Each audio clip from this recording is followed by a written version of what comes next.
Hello friends, இன்றைக்கி ஒரு சூப்பரான டேஸ்டியான கோதுமை ரவா தோசை தான் பார்க்க போகிறோம். அதுக்கு ஒரு பாத்திரத்தில் நம்ம ரவா போட்டுக்கலாம். கோதுமை ஒரு கப் அளவுக்கு போட்டுக்கலாம். கேர்டு கொஞ்சம் போட்டுக்கலாம். ஒரு கப் அளவுக்கு நம்ம பச்சரிசி மாவு போட்டுக்கலாம். கருவேப்பிலை கொத்தமல்லி குட்டி குட்டியாக கட் பண்ணி போட்டுக்கோங்க. ஒரு வெங்காயம் போட்டுக்கலாம்.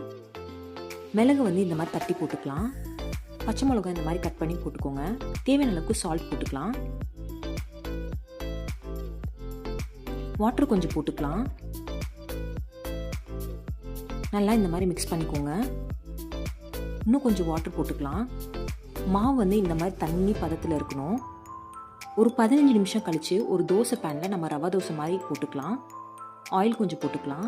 ஓரளவு ப்ரௌன் கலர் ஆயிடுச்சுன்னா சூப்பரான ஒரு கிறிஸ்பியான ஒரு கோதுமை ரவா தோசை ரெடி ஆயிடுச்சு ஃப்ரெண்ட்ஸ். இது அவ்வளோ டேஸ்ட்டாக இருக்குது, சான்ஸே இல்லை. சாம்பார் தேங்காய் சட்னியோடு சாப்பிடும்போது அல்டிமேட்டாக இருக்குது. இந்த வீடியோ உங்களுக்கு பிடிச்சிருந்தா மறக்காமல் சப்ஸ்கிரைப் பண்ணிக்கோங்க. தேங்க்யூ ஸோ மச் ஃபார் வாட்சிங் ஃப்ரெண்ட்ஸ்.